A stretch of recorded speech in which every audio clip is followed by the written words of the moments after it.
Hello and welcome back to another episode of the Daily Crypto Byte. Today is Wednesday, March 30th. Bitcoin hanging out above 47K. We got a handful of alts making some moves, but for the most part, the market kind of cooling down here as Bitcoin takes a minute to gather itself above the 47K level. But also some headlines definitely worth mentioning as well. That's leading to some altcoin price action, including Chiliz, CHZ, and Solana. So we'll dive into that and a whole lot more. But before we get started, CJ, how are you doing today, my friend? Doing well, Monty. Thank you. Hope you're doing good as well, my friend. I want to start out with something known as like chart of the day, I guess that will show. And that has to do with crypto fear and greed because we're now in a new interesting level. And that makes sense, right? After such bullish price action that we've seen the past couple weeks. But we are now in a level that we have not seen really since we started falling and dropping in November. We're now at a higher level that have basically broken out above the previous two higher highs and have now reached a level of, roughly 55 after spending a prolonged period of, tremendous fear in the market. And, it's very obvious the similarities between the summertime accumulation and then the potential reaccumulation that we just experienced. So we'll see if that actually does lead to a markup phase. Today is going to be a critical test for Bitcoin. I do have some levels that I'm excited to get into, but Monty first, how you doing, my friend? Doing well, CJ, doing well. And yeah, I think today is a critical day for the trend. I also have some critical levels to showcase here that I think will really kind of dictate what we see throughout the market. And then, yeah, we can dive into some of those news headlines that are driving some of this altcoin price action. But like you said, let's start with Bitcoin because today is a very important day. And, we are, like I said, kind of not pulling back, but just, hitting a little bit of resistance here and kind of slowing down. But one thing that, we talked about a lot last week and, in the days following this breakout here, like yesterday and the day before, is that this breakout above 45K here really kind of marked a switch in the risk appetite of a lot of investors. And we saw people start to deploy capital into, a lot of altcoins, including the meme coins like Doge, Sheep, Doge, Elon. All of that saw pumps as Bitcoin broke above 45K. It seemed to me that this was the indication for speculative investors that, there is much less of a likelihood that we kind of come down and retest the lows. And for them, they're willing to deploy capital here. So, now what I want to see is that classic, textbook role reversal where this level has been acting as support over the last couple of months. Now we've reclaimed this level. And, if we do continue to pull back, I would like to see this level act as support, before we continue to climb higher. We've seen a similar, kind of pattern with some altcoins in the last week. But this is the sort of thing you can expect when we flip a level from resistance to support. Just to give you some brief context here, I think NEAR is a great example of this, where it reclaimed this $12 level that had been acting as resistance, came back, retested as support. Once we got this confirmed as support, this was a great indication to enter a long trade. And as you can see, that would have worked out very well. So Bitcoin, I think, is in a very similar position here now that we've kind of reclaimed this 45K level. I want to see this level be maintained as support. I think that's going to be the most critical thing going forward. And a bounce from this level, I think, could result in a similar thing we saw on this candle, where people are more willing to take risk, deploy into the alts, even some of the higher beta meme coins that everyone loves so much. So I think that's what's most critical for Bitcoin right now is just maintaining that 45K level. And it seems like that may be the case because right now, even with some, moderate indecision, there are still buyers stepping in to match the profit taking that we're seeing after, a very strong 2 weeks here. So that's what I'm seeing, but very curious to hear your thoughts as well, CJ. Thank you for that. Awesome stuff. Yeah, I have a very similar take. The one thing that I think is very important is that not only is this a critical level for BTC, but it's also something we're coming up against in ETH, NASDAQ as well. We're really testing that 200-day moving average, simple moving average. And you're seeing it be tested on ETH. You're even seeing it be tested on the ETH BTC pair. and many other crypto assets. So obviously Bitcoin dictates a lot of the trends in the cryptocurrency market. When Bitcoin's up, usually everything else is going to be up. And that could prove some resistance. I know there's a lot of traders who, at least in the short term, when price is approaching the moving average, they're like, all right, well, I'll just take, some money off the table, see how price reacts, see if we get a bounce from support, then potentially you have an opportunity to re-enter. Or, worst case scenario, you miss the opportunity to the upside, and then price kind of consolidates, and maybe you get another chance to get in on support. Either way, very critical level for the trend. That is what most people or like macro analysts, not most, but many, will refer to as, a rough bull market and then, a bear market when we're below that 200-day SMA.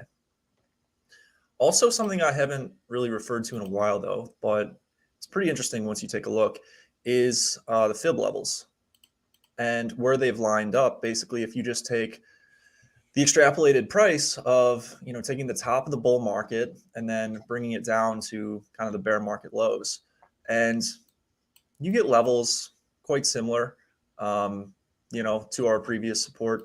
Obviously, you could probably do it differently now that we've had. You could probably draw it like that. So yeah, I mean, those resistance levels have a lot of confluence, even with the Fibonacci. But it'll be interesting. We're going to have to hold this support level if we get a retest of 44. But if we get a spring from that level, that could be a really interesting buying opportunity. So either way, very important level for the bulls to hold. And I think that if we do see some neutral consolidation, there could be some really interesting altcoins. I would be trying to pay attention to the ones who are really strong in terms of their BTC pairs. So for instance, one that I really like and has a news piece related that we're going to get to in just a moment is Solana. So as you can see, Solana is up 4% relative to BTC, even when BTC is down roughly 1%. That's something that you want to see from an altcoin that you're holding. You want to see that resilience in the midst of weakness.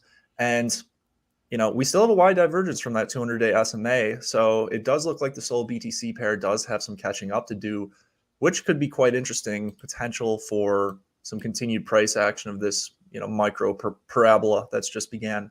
But more fundamentally, we have to remember one of the reasons why Solana really had such a massive run to begin with. And that was because of their NFT presence, as well as, DEX presence and many other things. But the NFTs were definitely a big deal. And now OpenSea is actually set to integrate Solana NFTs in April, further expanding the NFT ecosystem. Previously, this was just Ethereum or just a limited in terms of Solana.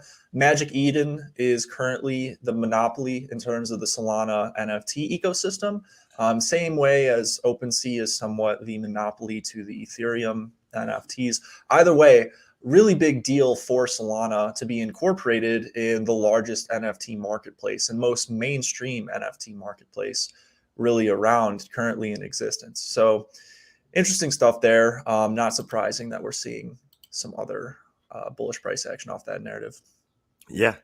And, not only does that lead to more exposure, getting, access to Solana NFTs on OpenSea, but I think probably the most critical thing, which is maybe laughable, but, the fact that Twitter, if you want to have that hexagonal, logo or, profile pic, you need to link with OpenSea. You couldn't link with, SolSea or Magic Eden. So if you had a Solana NFT, you couldn't flex on Twitter, with the official NFT profile picture. You can only do that if you had an Ethereum-based NFT. So now that will change, now that Solana NFTs are available on OpenSea. So that could act as a spark in demand.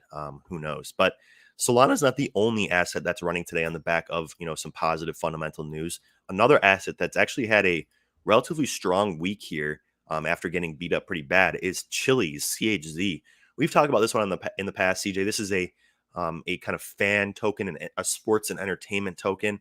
It's owned by a company called Socios, and they're very involved in Europe with various major soccer clubs, including the likes of Barcelona, Paris Saint-Germain, Real Madrid, and many more. And their CEO Alexander Dreyfus tweeted that Chili's 2.0 testnet, a layer 1 blockchain protocol for the sports and entertainment industry, is going to be launching here in the coming days. The testnet actually is live now.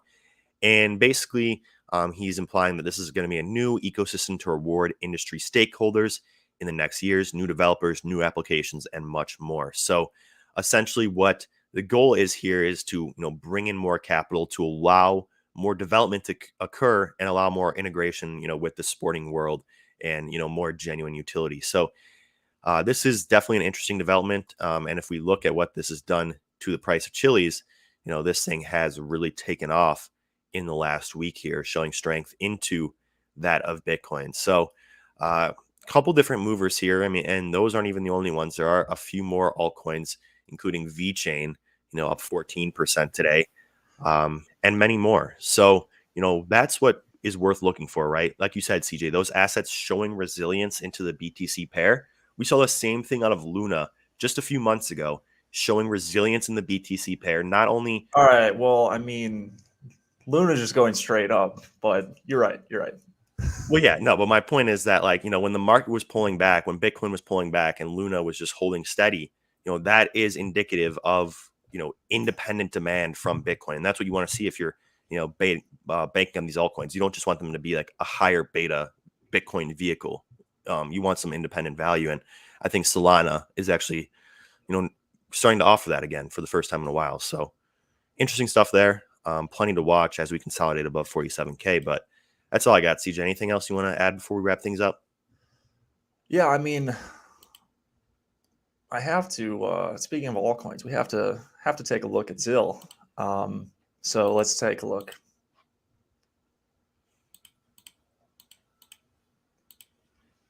Wow. Yeah, it's a 50% move today, and just a massive surge in volume. This one is on KuCoin perpetuals, so you can leverage the futures on it, which is pretty interesting. Obviously, a lot of folks are doing that same way that they did with waves, but I think there's an interesting phenomenon in markets going on, which always happens, but just recently we've had a lot of anomalies, namely with waves.